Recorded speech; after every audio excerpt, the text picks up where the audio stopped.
Hipacondríaca apresenta Surra de Lúpulo. Oi pessoal, bom dia, boa tarde, boa noite. Eu sou Ludmilla, mais conhecida no Instagram como Hipacondríaca.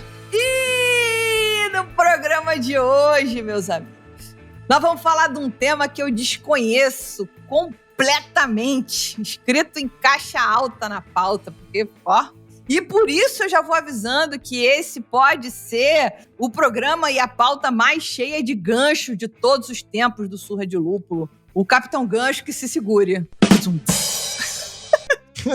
Porque tudo que o convidado responder vai ensejar uma pergunta nova, eu tenho certeza. Tanto minha quanto do Leandro. Ele não falou nada ainda, mas com certeza. Então, bom, sem mais delongas, chamamos Duan Ceola, que é químico e mestrando em Química Aplicada. Meu Deus. Além de sommelier de cerveja, atualmente atua como coordenador, professor e laboratorista da Escola Superior de Cerveja e Malte. Fica aqui uma breve curiosidade que a gente ainda não tinha tido um convidado da Escola Superior de Cerveja e Malte. Então, prazer ter o Duan aqui. Antes de pedir que o nosso convidado dê um alô, a gente tem o prazer de informar que esse programa é oferecido pelos nossos mecenas empresariais, Cervejaria Narcose e Cerveja da Casa. Agora sim, Duan, dá um alô pra galera conhecer sua voz. E aí, pessoal, beleza? Para mim é um prazer enorme poder estar aqui e falar um pouco sobre qualidade, controle de qualidade, com algumas definições, alguns pontos importantes, mitos, verdades, né? Então hoje a conversa vai ser bem leve, bem tranquila e muito bacana. Muito obrigado pelo convite. Bem-vindo, Duan. Muito bom ter você aqui para falar com a gente um assunto que, como bem disse a Lud, a gente não entende nada. Eu sou o Leandro, mas hoje vocês podem me chamar do pequeno químico da Estrela Galícia. Aqui... Puta que pariu, cara. Sinceramente.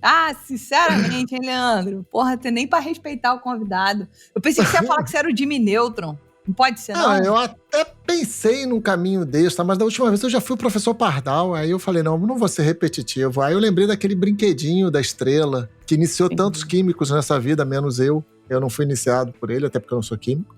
Tá certo. Mas eu gostava de fazer uma mistura que se jogasse no cabelo, cara. Toda a família ficava com muito ódio, porque aquilo era uma tintura que não saía de jeito nenhum. Era uma mistura que ficava um amarelo bizarro, assim. Nossa, eu fazia sempre. Entendi. Então você tava ali, você quase foi cabeleireiro. Quase. Eu quase fui cabeleireiro. Cabeleireira, Leila. Eu quase fui cabeleireiro, mas na verdade eu era um pestinha, né, cara? Porque eu jogava isso nos vizinhos e tem várias histórias sobre merda disso. São problemas que vieram disso. Mas olha só, vamos poupar essas histórias aí, poupar o meu passado. E eu quero saber, Duan, se você vai beber alguma coisa pra acompanhar esse papo. Tá, vamos lá. Eu vou beber, só que água. Perfeito. Inclusive, tô com um copo de água, um copo térmico. Justamente porque daqui a pouco eu vou entrar em aula, então não é interessante. Uma pena, né? Mas um brinde com água. Tchim-tchim. Tchim-tchim. E você, Lud? Eu acompanho o convidado, gente. Eu acho que é uma falta de educação tremenda beber no dia que o convidado não bebe. Então, em homenagem ao Duan, eu tô bebendo Minalba. Entendi. Tá bom. E você, Jimmy Neutron, pequeno cientista químico da Estrela Galícia, o que você tá bebendo aí? Eu estou bebendo, eu sou um pestinha, eu faço uma educação, eu não vou acompanhar o convidado, não. Eu vou beber uma Narcose. Bacana. A lager da nossa Narcose. Eu tô achando que você, além de receber no Mecenas Empresarial da Narcose, eles estão patrocinando você por fora, hein, cara? Não, para com isso. Fala a verdade. Fala a verdade. Você que tá patrocinando eles, né? Entra lá no site. Exatamente. Acertíssimo. Olha só, já tá aqui, já servi. Eles mandam super bem nas lager, é impressionante, né? Os caras são bons demais.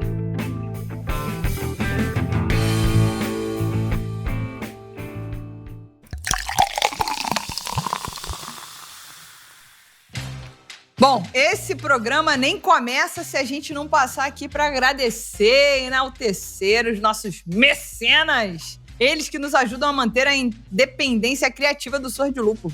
A gente vai falar aqui alguns deles, hein? De Jair Correia Silva, Fernanda Santos da Costa, Luiz Virgínio, Pablo Navarro, Suzane Sampaio, Gustavo Faria, Cláudio Bozani, Guilherme Castro. Torne-se você também um mecenas do Surra de Lúpulo. Acesse o site apoia.se/Surra de Lúpulo e escolha o apoio que cabe no seu bolso.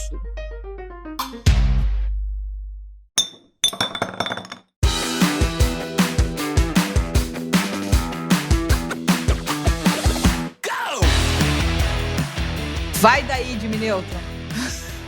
Vamos que vamos.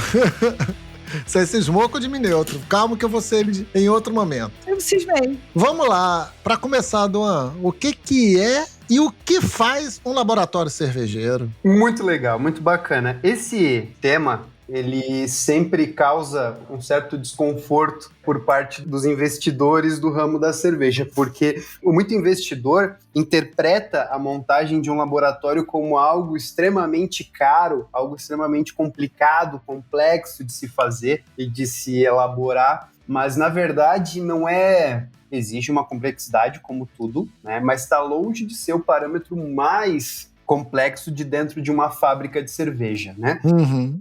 O que um laboratorista faz dentro de um laboratório de uma produção de cerveja, basicamente é manter a qualidade. Essa frase ela pode parecer muito simples, muito objetiva, muito direta, né? Manter a qualidade, só que o que segura esse pilar de qualidade, né? Na verdade, essa base, essa plataforma que a gente comenta sobre qualidade, são 3 parâmetros que são basicamente muito decisivos e que envolvem controle de qualidade dentro de uma cervejaria, né? Então, são eles: o controle de qualidade microbiológico. A parte do controle de qualidade microbiológica fica encarregada somente dos cuidados e de todo o tratamento com a levedura. Levedura e controle aplicado à contaminação. Esse é o primeiro. O segundo é o controle de qualidade físico-químico. Esse tipo de controle de qualidade, ele está focado mais nas características físico-químicas, não apenas da cerveja, mas do ingrediente, do produto intermediário e do produto acabado, da cerveja propriamente dito. Uhum. E nós temos, mais para frente a gente vai falar um pouco mais sobre cada um deles, e nós temos o terceiro, que eu deixei por último, mas está longe de ser o último, que é controle de qualidade sensorial. O sensorial, convenhamos, ele é o último a dizer as regras, tá? Principalmente numa indústria mais craft, numa indústria mais artesanal. Muitas vezes o controle de qualidade sensorial é o último que dita tudo, se foi aprovado ou se não foi aprovado. Não adianta você ter um controle de qualidade microbiológico extremamente preciso, um controle físico-químico extremamente preciso e o sensorial não agradar ao público, entende? Como o sensorial ele é o parâmetro mais significativo em relação ao controle de qualidade? Tá, mas então eu tô falando basicamente que controle microbiológico e controle físico-químico não fazem sentido? Não é bem assim, né? Agora a gente vai entender o porquê aplicar e o porquê entender o que é controle de qualidade físico-químico e microbiológico, né? Entenda que os 3 tipos de controle de qualidade têm vantagem e têm limitação.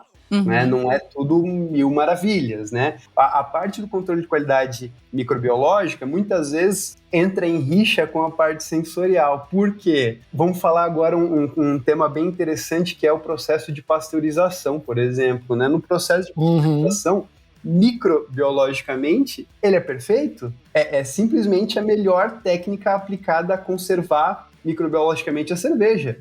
Mas o sensorial é afetado. O sensorial é afetado de maneira direta. Sim, entende? Por isso que muitas cervejas craft, muitas cervejarias craft escolhem não fazer, né? Não fazer a pasteurização e tal. Trabalhar com a cerveja extremamente fresca. Exatamente. Até bem interessante esse tema, porque você vê hoje em dia New England IPA com 1 ano de validade. Eu acho isso... Não acho interessante, sabe? Porque é uma cerveja que merece ser consumida o mais fresco possível.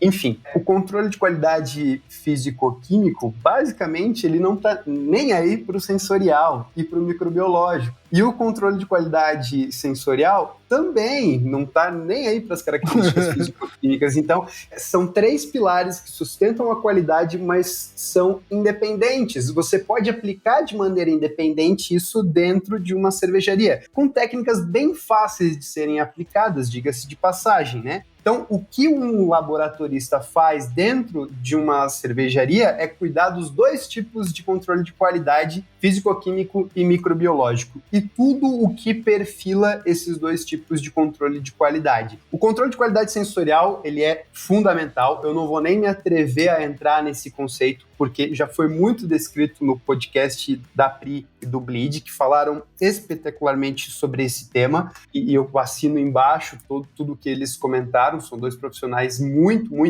competentes nessa área. Mas a parte físico-química e microbiológica, sim, a gente vai poder explorar com muita ênfase, né? Essa é a ideia. Agora, o que já me ficou aqui, ó, já veio um pica-pau aqui, ó. Tá. Qual é a do pica-pau na minha cabeça aqui? Que gente, olha, é muito difícil lidar com todas as personalidades que habitam em minha cabeça. Então, vamos lá. Tá todo mundo falando um monte aqui comigo. Você falou desses 3 pilares da análise sensorial, do controle físico-químico e do mais? Qual é o outro? Microbiológico.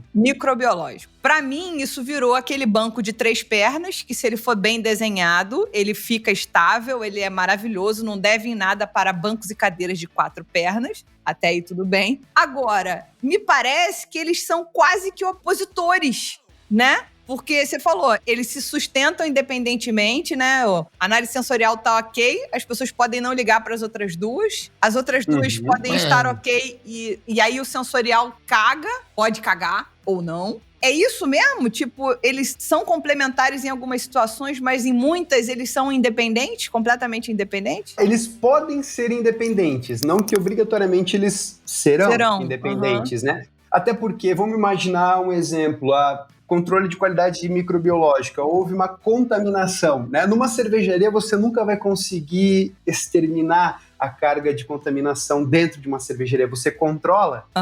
Essa é a definição, controle microbiológico, senão seria exterminação microbiológica, né? Então você controla, aprende a controlar tudo o que envolve os micro-organismos. Houve algum tipo de contaminação, e essa contaminação específica ela não altera a característica microbiológica da cerveja, vamos imaginar. Ou o método analítico aplicado não pegou, não quantificou aquele micro-organismo que contaminou. Isso, o físico-químico e o sensorial conseguem entender o que está acontecendo ali. Por exemplo, tem alguns tipos de bactérias que muitas vezes elas são termófilas, elas aguentam a temperatura de fervura do mosto, por exemplo, e você vai ter micro-organismos atuando ali. E esses micro-organismos, algumas vezes, não são detectados em métodos de análise microbiológica, mas em análise físico-química, como, por exemplo, o controle do pH da cerveja, do mosto, enfim, é pego. Ou no sensorial, com a percepção ácida, com a percepção um pouco mais fenólica do que o comum. Entende que eles são interpretados de maneiras separadas, mas tem ainda uma ligação, ainda tem um link entre esses 3, a ponto de um complementar o outro, de um vir para dar a chancela no outro. Não necessariamente um cancela o outro, né? Entendi. Então vira quase como se fosse camadas de validação do tipo, então no sensorial não existe nada que nos chame a atenção, que perceba aqui algo de contaminação, algum problema. Aí vai para a segunda camada. No físico-químico não tem nada aqui também que passou. Aí vai no microbiológico, não tem nada aqui. É como se fosse etapas de validação. Você tem que sair com 3 checklists preenchidos. Aqui tá certo, aqui tá certo, aqui tá certo, aqui tá certo. Isso idealmente no mundo de equilíbrio, né? No mundo do banquinho que a Lud ilustrou muito bem, que são os 3 pés muito bem equilibrados. 3 pés muito bem equilibrados seguram uma bunda. Agora 3 pés tortos não seguram a bunda e você cai. Exatamente. Então... E eu gostei dessa tua definição, Leandro, porque faz todo sentido. É exatamente isso, é como se fossem camadas que um controle consegue resolver o problema do outro, ou observar algo que em outro tipo de controle era imperceptível. E existem vários estudos de caso e várias situações que a gente pode exemplificar em relação a isso, mas exatamente essa é a ideia. Entendi. Agora, eu não tenho pica-pau na cabeça, eu tenho um diabo no ombro. E o diabo no ombro vai fazer a pergunta escrota, que é aquela pergunta sensível. A presença de etilenoglicol é uma falha nesse controle de qualidade, nessas 3 etapas? Assunto bem polêmico, sim. Não vamos fugir disso porque, sim, faz parte de uma... Entenda que falar a palavra falha é muito pesado, mas faz parte de uma lacuna envolvendo controle de qualidade. Perfeito. Por todas as partes. E, na verdade, quando a gente observa uma situação como essa, a gente vê uma outra linha de pensamento que é o boom cervejeiro. A gente está passando por um boom cervejeiro extremamente agressivo, com uma curva exponencial positiva. Uhum. Muita cervejaria abrindo e a profissionalização ela não está acompanhando esse crescimento extremamente expressivo. Então, o que aconteceu basicamente, até eu lembro que eu li na notícia na época, o operador observou que o nível do líquido refrigerante foi diminuindo. Na cabeça dele estava evaporando, não, estava entrando para o tanque. Entrando.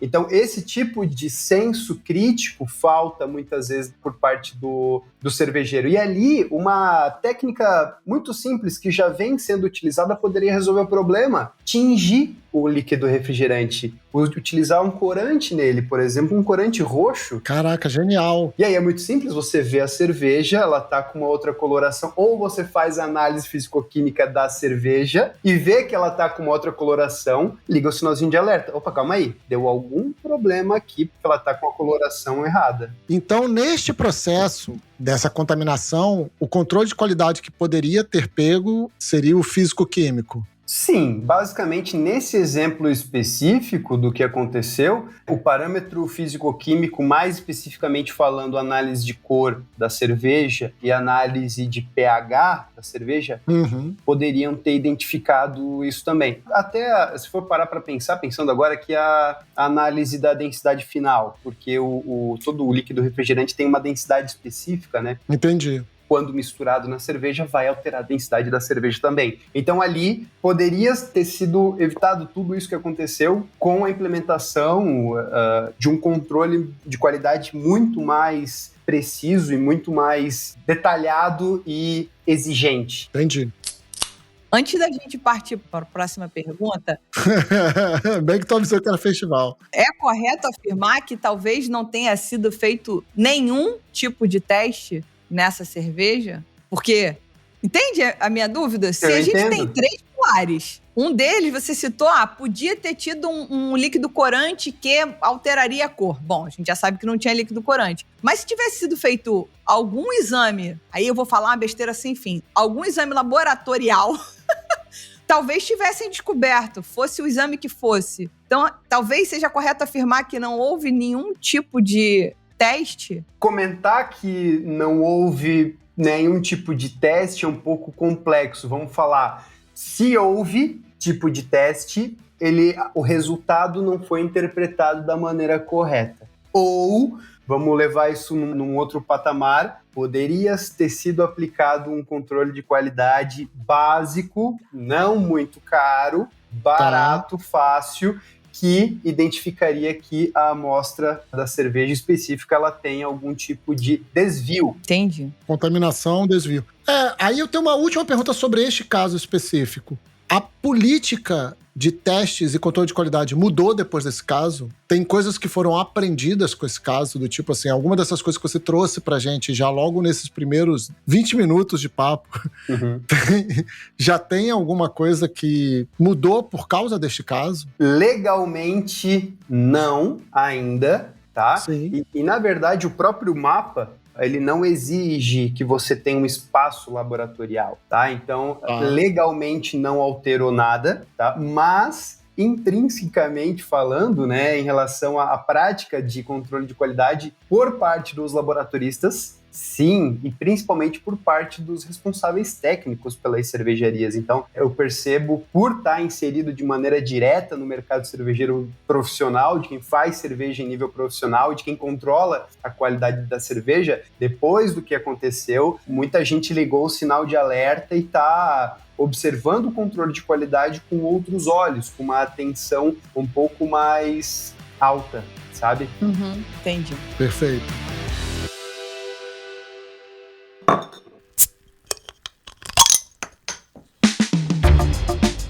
Eu nem vou continuar dando pano pra essa manga, porque o Duan é um cara, tipo, que tá tentando se manter imparcial. E eu acho que você tem razão, profissionalmente falando. Você não tava lá, não foi você que avaliou, você não pode atestar nem que A, nem que B, nem que C. Tá fazendo cenários, né? E, enfim, é que a gente quer futucar a onça com a vara curta. Mas vamos deixar que eu guardar a varinha aqui.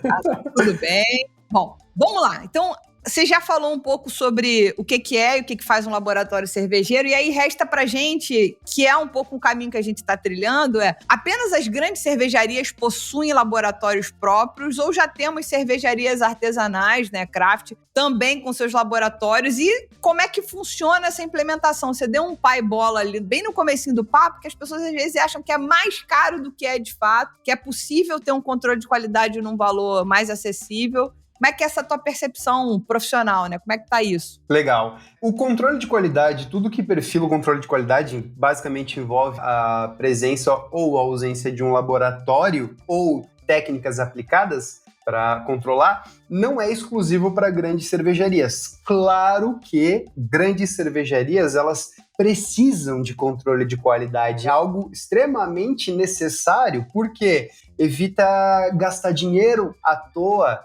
O que é controle de qualidade? Independente daqueles 3 pilares que eu comentei, o controle de qualidade é você manter a sua cerveja sempre igual, você ter uma repetibilidade muito precisa. É isso que o controle de qualidade defende, tá? Então, o controle de qualidade aplicado a uma cervejaria de grande porte, de pequeno porte, enfim, independente do tamanho dela, é garantir que sempre seja inserido para o mercado um produto exatamente igual. Não interessa que você faça uma sour com frutas totalmente exóticas. Todos os lotes, eles têm que ser iguais. Você precisa de uma consistência, você precisa ter uma padronização. É isso que um controle de qualidade faz dentro de uma cervejaria, e principalmente o laboratorista, independente do tamanho. Vamos imaginar uma grande cervejaria, um grupo Ambev, aonde que o controle de qualidade está inserido? Para eles é muito simples liberar o tanque ou segurar o tanque com a variável de acetil, por exemplo, e eles têm equipamentos que cuidam disso. Uma Ambev tem cromatografia gasosa, então eles pegam uma amostra de cerveja, passam na cromatografia gasosa, vê se ainda tem resíduo de diacetil, se tem, segura um pouco mais. Quando zerou o diacetil, em análises químicas, libera o tanque para invase. Então, essas ferramentas ajudam a economizar tempo. E um dia para uma realidade de uma grande cervejaria são milhões de reais que a empresa deixa de ganhar. Claro que isso também tem reflexo numa microcervejaria, só que numa microcervejaria com menos impacto. O que tem o maior impacto do controle de qualidade aplicado a uma microcervejaria é a repetibilidade, por conta dos lotes menores, né? E a gente vê cada vez mais, hoje não tanto, mas um tempo atrás, cada lote de uma cerveja, ela tinha um sabor, tinha um aroma, tinha uma percepção completamente diferente, e o controle de qualidade, ele é o culpado por isso, tá? Fazer cerveja é fácil, controlar ela é o mais complicado de tudo. É engraçado você falar de repetibilidade, que eu concordo plenamente, sobretudo nas grandes cervejarias, a repetibilidade é prezada, né? Necessária. Totalmente. Fica aqui uma pequena provocação galhofeira. Será que é por isso que tem tanto lançamento no mercado brasileiro? Galera vai tentar repetir a cerveja, não consegue não. Essa aqui então vai ser a West Forest IPA. Essa aqui é a Skull Dive. Será, gente? Fica aí a dúvida, fica aí esse questionamento pertinente para você responder para si. Fica só a provocação. Eu interpreto isso como uma ferramenta, sabe? É quase como uma ferramenta de você se resguardar e não precisar de um controle de qualidade aplicado, né? Faz sentido. Né? Ele fica lançando cervejas diferentes. Como é diferente, né? Não precisa de controle de qualidade. Não é nem prima, né? Tem muita irmã. É tudo muito igualzinho, muito parecidinho, mas não é igual. Não é a mesma identidade. Né? Exato. Sim. Faz sentido. Mas eu te cortei. Você estava falando de implementação, fui fazer uma galhofa.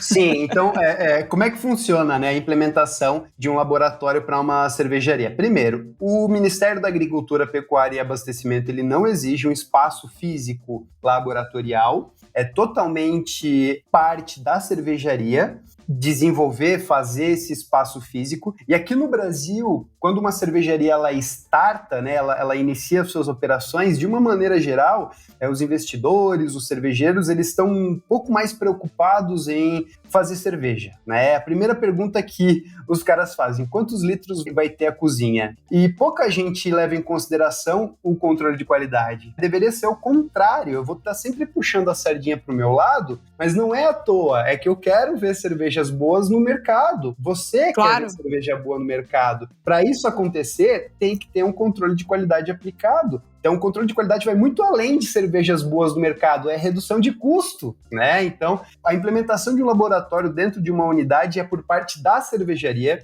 cabe à ideologia, ao modelo de negócio da cervejaria de implementar ou não. E aí, até em aulas, a gente monta laboratório em aulas, e é um serviço que eu faço para algumas cervejarias, mas a ideia das disciplinas na escola de análise físico-química da cerveja é a gente montar vários laboratórios imitando cenários. Você tem uma cervejaria de 5 a 10 mil litros por mês. O que você consegue fazer com custo baixo, tá? Vamos controlar a qualidade com isso aqui. De 10 até 50 mil litros. Vamos focar aqui, vamos controlar a qualidade. E aí, a gente vai escalonando, né? A gente vai trazendo em quantidades e o que necessita em relação àquelas quantidades. Hoje, é muito mais simples a gente aplicar um controle de qualidade porque os equipamentos, eles deram uma boa barateada. Mesmo com a inflação alta, a gente tem equipamentos muito bons que conseguem fazer com que você tenha praticamente um fingerprint, uma impressão digital da sua cerveja, do seu insumo, do seu produto intermediário, ali, em tempo real. Isso é muito bom. Maneiro. Né? Isso é muito interessante. Bem maneiro. Então, basicamente, a implementação ela parte de uma ideologia, de um modelo de negócio da própria cervejaria. O exemplo americano. Os americanos, cara, eu sou fã da indústria americana de cerveja porque eles se preocupam muito com o controle de qualidade. Os americanos, primeiro, eles compram os itens laboratoriais para depois se preocupar com a cozinha de braçagem. Claro, eu exagerei aqui, mas é só para mostrar que os alemães, os americanos, eles têm um controle, eles têm uma preocupação muito agressiva em relação ao controle de qualidade, porque a cerveja, ela é um item cultural para eles, né? Aqui pra gente ela ainda é interpretada como algo de entretenimento, mas aos poucos a gente vê que vem mudando esse cenário, vem mudando essa ideologia. O brasileiro aos poucos está entendendo que entretenimento é cultura, né? Então... Exatamente. Quando a gente fala nós somos o país do futebol e do carnaval, a gente está falando da nossa cultura, a gente não está depreciando nada disso. Você já falou um pouco dos ganhos, na verdade não são nem ganhos, né? Mas assim, de vantagens de se ter um laboratório, de parte de economia, de garantir qualidade e tal. Mas você pode exemplificar pra gente quais são outros ganhos práticos que um laboratório de cerveja pode trazer para melhorar a eficiência nas cervejarias?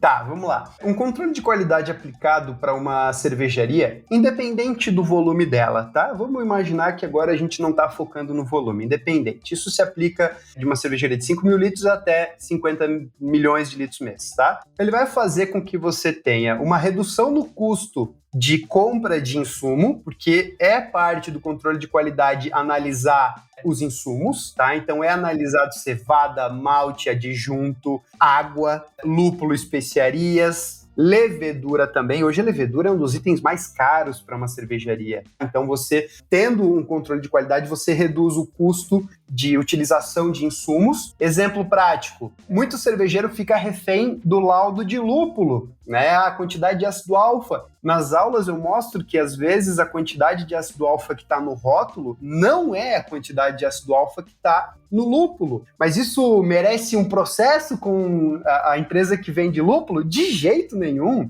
O lúpulo é uma matéria-prima muito sensível. Uhum. Quando você abre, expõe ao oxigênio, ela se torna ainda mais sensível. Então é um processo natural que o lúpulo passa por uma degradação. Sim. Daí surge a importância de ter um controle de qualidade. Já imaginou você analisar o ácido alfa do seu lúpulo de manhã e à tarde colocar o lúpulo na tina de fervura? Você tem exatamente na palma da sua mão a quantidade de ácido alfa. E se um lote muda 2% de um lote para outro de lúpulo, você consegue reduzir quantidade ou aumentar a quantidade. Vai depender do nível, né, da concentração de alfa-ácido. Isso se aplica com malte. Malte, agora a gente entra no conceito de proteínas do malte, né? Se você tem um lote que tem uma quantidade de proteína a mais do que o lote anterior, você precisa fazer uma rampa protease um pouco mais longa. Entende como o cervejeiro ele vai se moldar em relação às respostas que o controle de qualidade vai trazer. Ele vai se adaptar em relação a isso. Isso vai refletindo no mosto, na cerveja final também, né? Então,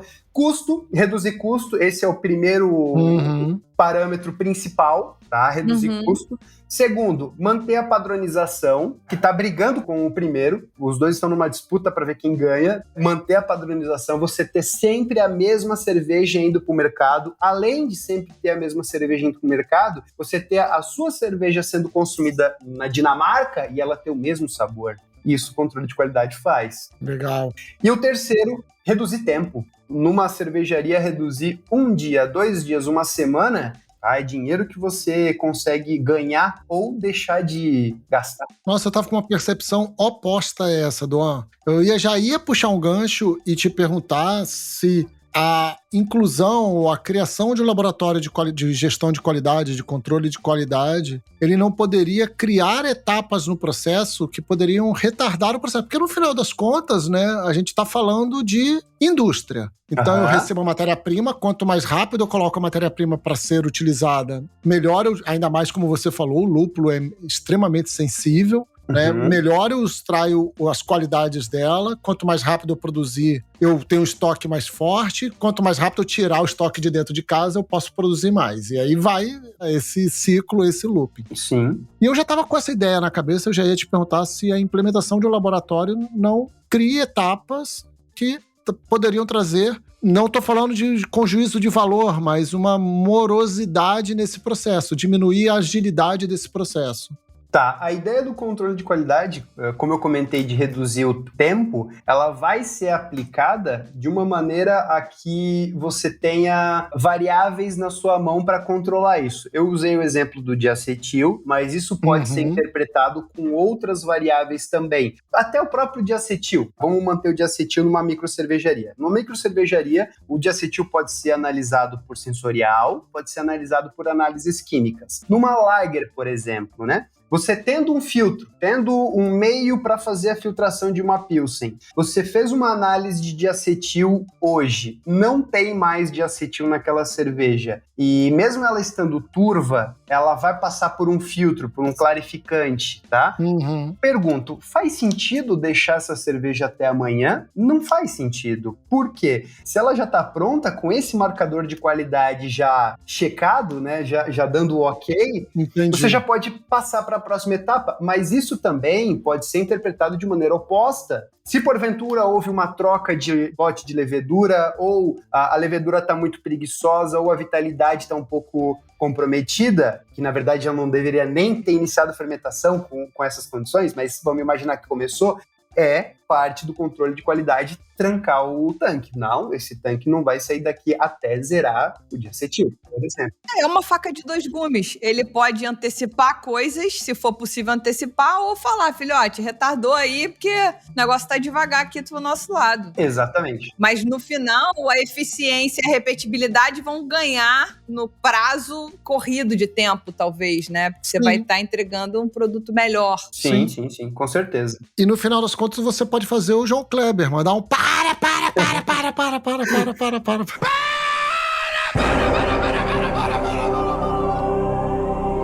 Que é isso, Brasil? E aí toda a fábrica para, toda a produção para. Ai, que terrível, gente. Que terrível. Que terrível, Leandro. Meu Deus do céu. A melhor coisa que tem quando a Lud abre com o convidado pedindo desculpa por mim é que me dá poder, me empodera a fazer qualquer merda. Tipo assim, já tá pedida. A desculpa já foi pedida.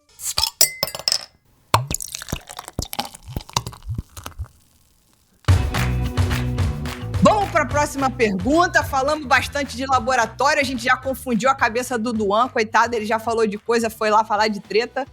Conta pra gente um pouquinho dos seus outros projetos, pesquisa sobre dry hopping, pesquisa sobre os lúpulos nacionais, conta um pouquinho sobre essas outras atividades que o Duan tem, que eu acho que são muito importantes. Legal, bom, eu sou químico de profissão, cervejeiro caseiro também desde 2012, então sempre faço uma cervejinha em casa e muito sedento por conhecimento cervejeiro, né? E basicamente hoje eu atuo como pesquisador na área de lúpulo nacional e aplicação também na cerveja, né? Com mais ênfase na etapa de dry hopping. Tá? Então, tem alguns trabalhos publicados em revistas nacionais e internacionais com relevância falando sobre esse conceito, essa técnica de lupulagem chamada dry hopping, que de um tempo para cá vem ganhando muita ênfase, né? Muita visibilidade e exige muita tecnologia também, muita tecnologia e muito cuidado.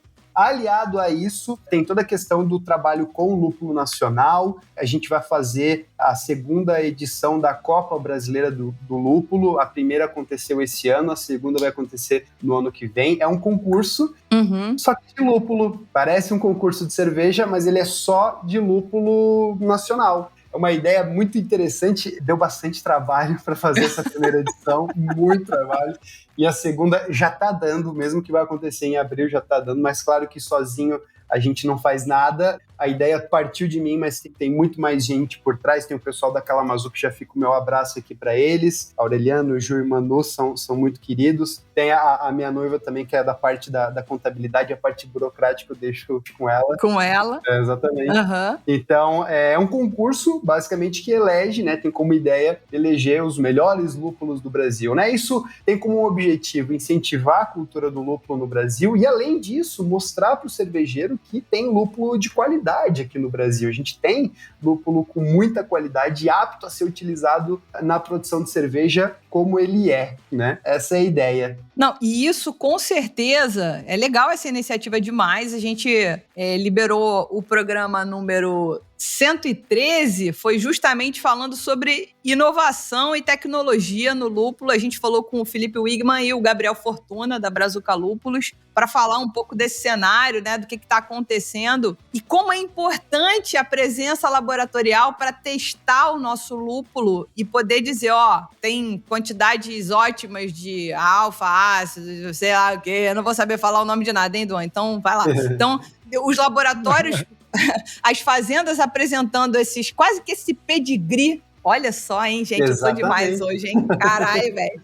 Apresentando esse pedigree, essa análise vai poder atestar que esse lúpulo é de qualidade, que é o que está sendo produzido aqui e que o cervejeiro nacional deve comprar, né? Pode acreditar nessa matéria-prima, né? Então a iniciativa é bem interessante. Sim, por parte do agricultor é fundamental ele ter um laudo de análise de qualidade do seu lúpulo, senão ele perde poder de venda. E é um conceito que muito agricultor, muito fazendeiro de lúpulo interpreta de uma maneira errônea. Poxa, eu vou ter que gastar com laudo. Não, é investir e não é você que paga essa conta. Dilua esse custo no preço de venda do lúpulo, entende? É um valor a mais que você pode cobrar porque tem um controle de qualidade aplicado a esse insumo, a essa matéria-prima específica, né?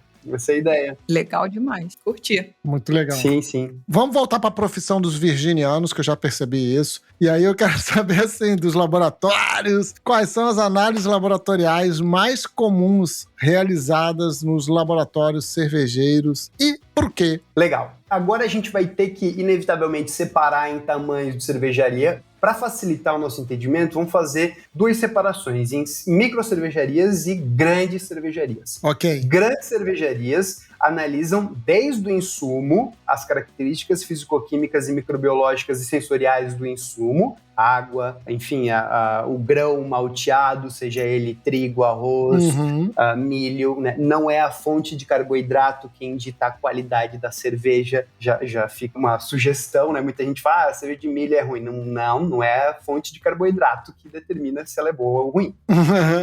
Bom, muito bom. Festival de gancho nesse programa do Duan, hein, Leandro? Tudo conecta com vários outros, né? Você pode saber um pouco mais sobre isso no nosso programa que a gente fez sobre os mimimitos dos mimimilhos. Legal.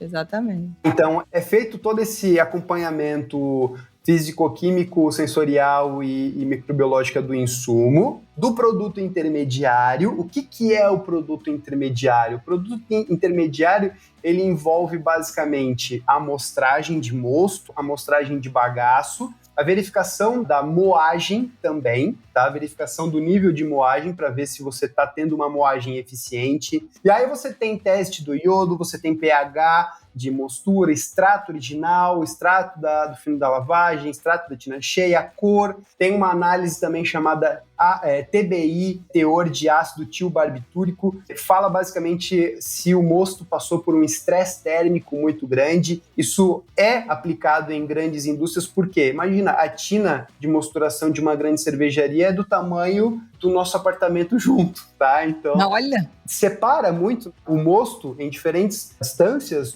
da fonte de aquecimento, ele sofre uma divergência em relação à sua temperatura. Isso não se aplica tanto para microcervejarias, então não é uma análise tão exigente por parte da microcervejaria. Mas continuando, você tem a análise de FAN, né, os aminoácidos, os nitrogênios livres, fermentabilidade, essa sim pode ser aplicada em microcervejaria, já vou falar mais sobre ela, amargor, teor de umidade no bagaço, extrato solúvel no bagaço, oxigênio dissolvido. Cara, tem muita análise do produto intermediário, porque é o que vai preparar o mosto para os micro-organismos trabalharem. Simples assim, simples dessa forma, né? E aí a gente tem a análise da cerveja, que aí envolve também a amostragem da cerveja, retirar o gás dela, pH, extratos, cor, amargor, VDK, carbonatação, estabilidade da espuma. Tem turbidez, tem valor energético, teste de pasteurização, teste de vida de prateleira, ou shelf life. Tudo isso faz parte de um controle de qualidade de uma grande indústria. Agora, para uma pequena indústria, a gente fica limitado pela questão de equipamentos. Imagina o seguinte, vamos fazer um exercício agora. Você tem uma microcervejaria, deu tudo certo no ano. Assim, o ano foi perfeito, a crise não abalou você, sobrou no final do ano R$30 mil. Vamos colocar em números, tá? Ok. Pergunto, sobrou R$30 mil, você vai optar por comprar um tanque fermentador para ampliar a capacidade da sua fábrica ou investir em equipamentos para controlar a qualidade? Não responda, pense. A resposta, muitas vezes, ela é complexa, né? E a maioria prefere fermentador. Tá errado? Não é que tá errado. A sua pausa dramática foi para dizer tá. É que é complicado, porque é um modelo de negócio que o investidor optou. Então, na mente dele, tá certo. E para a realidade dele, tá certo. Só que isso geralmente acontece, né? Pô, eu comprei aqui um tanque de 1.000 litros e, cara, a cerveja tá saindo diferente. Poxa, poderia ter comprado um equipamento, um espectrofotômetro, né, para fazer com que você tenha uma repetibilidade, né? Então, tem esses detalhes, né? E para uma microcervejaria, você tendo um pH-metro e formas de medir a densidade, você já consegue aplicar um controle de qualidade físico-químico e microbiológico. Um exemplo que eu comento é na parte microbiológica. Fermentou uma cerveja, você vai pegar a biomassa, o pessoal chama de lama, tá? Pegou a biomassa, você não tem microscópio, não tem nada, só tem um pH-metro que custa R$300, um pH-metro de bolso. Com esse pH-metro de bolso, você consegue aplicar controle de qualidade. Como assim? Pegou a biomassa de uma levedura que passou pela primeira fermentação, mediu o pH dela. Literalmente você submerge o eletrodo na biomassa, na lama. O pH deu 5.0. Ótimo, essa levedura está boa para ser fermentada novamente, tá? Para fermentar novamente. Então, vai passar por um novo ciclo de fermentação. No final do segundo ciclo de fermentação, você analisou de novo o pH, 5.0. Ok, repete, fermenta de novo. No final da terceira fermentação, você analisa o pH de novo, 5.2. Opa, liga um sinal de alerta. Essa próxima fermentação ela vai ser um pouco arrastada, porque o pH alterou, o pH subiu. Então, note que uma ferramenta como o pHmetro já faz com que você tenha um controle de qualidade, mas você precisa saber interpretar dos resultados, não é só ver o resultado e anotar. Não, tem que saber o que significa aquele resultado. Se não saber o que significa aquele resultado, não existe controle de qualidade. Caraca, taca-lhe a bigorna na cabeça das pessoas. Pois é, bateu forte. Sentiu o golpe novamente. Não, mas foi engraçado que ele falou assim, ó, não tá errado, mas você tá fazendo merda. Você não tá errado, mas você tá fazendo merda. Exatamente, né? Complicado. Tá de acordo com essa decisão. Decisão ruim, mas tá de acordo com essa decisão. Se é isso que você quer, não tem problema nenhum, né? Gente, se é isso que você quer, parece aquele recado de mãe. Eu acho que você não devia fazer. Você quer fazer? Mas faz. Porra, nessa hora, cara, você pode saber que vai cair um raio e vai dar uma zebra tremenda. Leva o casaquinho. Não leva o casaquinho não, só. Tem um que eu gosto de falar pros meus filhos, que é, tua cabeça é teu guia. Faz aí. Porra, isso acaba comigo. Eita. Cara, isso acabava comigo. Tua cabeça é teu guia. Faz aí. Vai lá. Caramba. Como é que você vai fazer alguma coisa depois de uma frase dessa, né? Não tem, né? Não tem o que fazer. Então, cervejarias, como é que você vai comprar um fermentador ao invés de comprar o fermentômetro O pequeno químico. que o Duan falou? Sim. Não tem como. E às vezes, assim, muita gente pensa que controle de qualidade é caro. Na minha opinião, caro é jogar pro ralo um tanque cheio. Isso é caro. E às vezes um tanque cheio que deu problema é o preço de um laboratório que vai pro ralo, tá? Complicado, né? Não, faz bem diferença isso. Exatamente. Bom, Duan, infelizmente, a gente encerra aqui para os nossos ouvintes, porque os nossos mecenas, que também são ouvintes, mas os ouvintes especiais porque eles são danados, vão receber ainda uma continuação desse papo, um conteúdo extra. E eu queria agradecer muito o seu tempo por você ter vindo participar aqui, abrir a nossa cabeça, por ter sido o festival de gancho para tudo quanto é lado. Foi gancho de dúvida que a gente puxou, gancho de treta, gancho de polêmicas, gancho de programa, foi gancho de tudo. Quero agradecer demais por isso. Espero que a gente continue esse papo, eu acho muito interessante a questão da qualidade. E a gente pode depois aprofundar por outros caminhos. É isso aí. Bom, de antemão já agradeço, né, pela oportunidade, pelo convite. Para mim é uma honra poder disseminar esse conhecimento super importante. Vamos continuar o papo.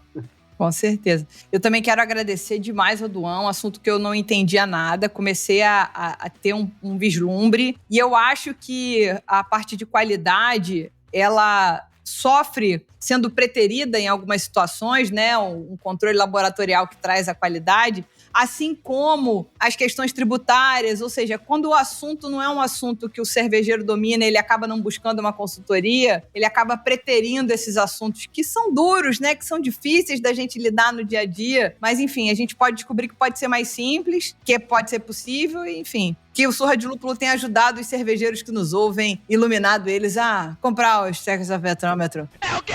Eu não sei falar o nome. Exatamente. Em aula eu faço um exercício bem legal, pergunto pro pessoal o quanto eles acham que custa um equipamento que vai fazer uma análise bem completa da cerveja. Quanto vocês acham que custa? Ai, gente. R$5.000. Eu vou chutar uma coisa barata demais, porque com esse tipo de provocação é pra chutar mesmo. Eu vou chutar a verdade. Eu acho que custaria Eu vou chutar a verdade. Olha a segurança da pessoa. 20. Ok, vamos ficar no meio termo aí. 10 mil já tá apto a investir. Com 10 mil, você já, monta um laboratóriozinho. Com 10 mil, você tem controle de amargor, você tem o controle de cor, você tem de mosto e de cerveja, você tem controle de aminoácidos livres, polifenóis. Cara, você tem muita coisa aí na palma da sua mão. Claro, sabendo o que aplicar, né? E daí que surge a importância de treinamentos, de até a nossa, né? Puxar a sardinha pro nosso lado, aulas, né? Sentar a bunda na cadeira e estudar, não adianta. Com certeza. Caraca. É possível, hein, Leandro? É possível. É melhor do que gastar 30 mil num fermentador. Gente, para terminar, eu tenho um convite para vocês, nossos ouvintes. Vamos aumentar a podosfera do Surra de Lúpulo? Basta enviar o link desse episódio para um amigo que gosta de cerveja artesanal, de química, de laboratório e de qualidade. É isso, é completo. Ou compartilhar nas suas redes sociais marcando a gente. Nos ouça no Spotify, Google Podcasts, Apple Podcasts, Deezer e outras plataformas de streaming que melhor lhe convier. Provavelmente estaremos lá. Gosta do conteúdo que a gente produz? Faz um review nosso na sua plataforma preferida. Isso ajuda a balde a gente a distribuir o nosso conteúdo nessas maleditas, tá? Então, contamos com você a espalhar esse lucro. Show de bola.